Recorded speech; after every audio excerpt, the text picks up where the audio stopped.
Assalamualaikum warahmatullahi wabarakatuh. Bismillahirrahmanirrahim. Alhamdulillahirabbil alamin. Allahumma shalli ala Muhammad wa ala ali sayyidina Muhammad. Qala Rasulullah sallallahu alaihi wasallam, "May yuridillahu bihi khairan yufaqihu fiddin wa innamal ilmu bita'allum."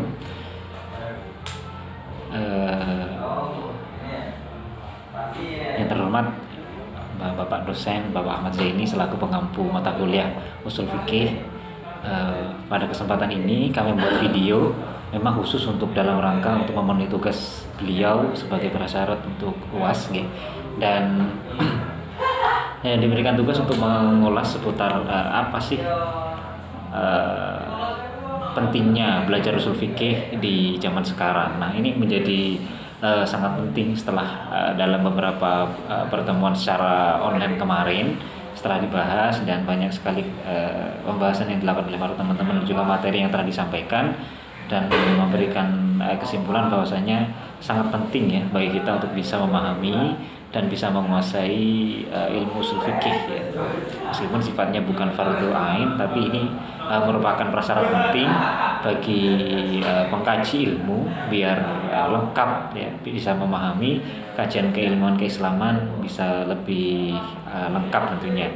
Oke, pada kesempatan ini tentang seberapa penting ya ilmu ushul fikih itu. Nah ya, jadi pentingnya ilmu ushul fikih itu menjadi sangat penting karena ada banyak hal ya yang sangat urgen untuk bisa kita capai, dan ini tidak bisa kita lakukan dan tidak bisa kita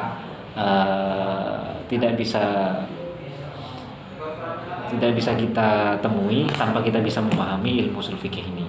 Jadi yang pertama dalam catatan kami ya setelah kami sedikit belajar, dan ini beberapa cuplikan yang dapat kami ambil. Yang pertama, pentingnya dengan belajar ilmu ushul fikih ini kita dapat mengetahui nih bagaimana pola pikir para ulama dan juga kita bisa ittiba kepada para ulama tersebut ya. Jadi bukan hanya sekedar taklid, artinya menjadi berbeda ketika apa itu ittiba, apa itu taklid. Ittiba itu kita tahu dalil ya, dan juga mengerti, di samping tahu dalilnya kita juga mengerti bagaimana para ulama itu mengistimbati sehingga bisa menghasilkan sebuah hukum. Nah, kemudian dalam hal itu kita mengikuti para ulama tersebut. Nah, ini yang disebut dengan ittiba. Nah, berbeda dengan taklid yang mana kita hanya mengikuti pendapat ulama tertentu tanpa mengetahui dalilnya. Yang penting ulama tersebut mengatakan hukumnya A dan kita ikut saja seperti itu. Itu namanya taklid tanpa mengetahui dalilnya. Itu yang pertama. Dan yang kedua, pentingnya ilmu ushul fikih itu bisa membuat kita lebih memahami ya tentang dalil-dalil, mana dalil yang lebih kuat dan mana yang dalil yang minor dalam sebuah kajian hukum Islam. Nah, hal ini menjadi kita lebih kaya akan beberapa pengetahuan dan juga tentunya bisa membuat kita banyak referensi. Ternyata pendapat ulama itu banyak dan tidak dimonopoli oleh salah satu ulama saja. Nah, hal ini membuat kita semakin toleran tentunya. Artinya kita tidak terkaget-kaget dengan adanya perbedaan pendapat dan kita tidak kegumunan lah ya. Oh, kan ternyata ulama itu beda pendapat sudah biasa. Jadi ikhtilaf dalam beberapa pandangan, ikhtilaf dalam satu kasus ya, itu memang sudah biasa terjadi, dan itu merupakan keniscayaan yang terjadi dalam sebuah keilmuan dengan ijtihad masing-masing. Nah, jadi seperti itu.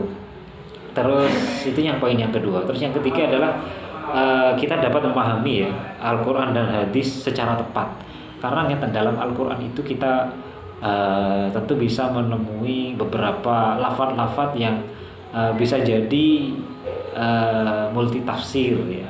Karena dalam Al-Quran itu juga ada yang shareh, ada yang tidak shareh, ada yang jelas apa yang disampaikan itu jelas, ada yang masih perlu beberapa metode tertentu untuk bisa memahami. Nah, dalam hal ini kalau kita belajar ilmu ushul fikih, maka kita bisa terhindar dari kesalahpahaman dalam memahami teks nas Al-Quran dan juga hadis. Nah, salah satunya, kalau kita salah satu contoh saja, kalau kita bahas masalah amr ya, al-amru yadullu ala wujub.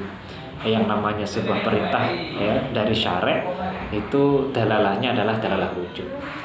Terus yang namanya nahi atau larangan itu dalalahnya adalah dalalah haram.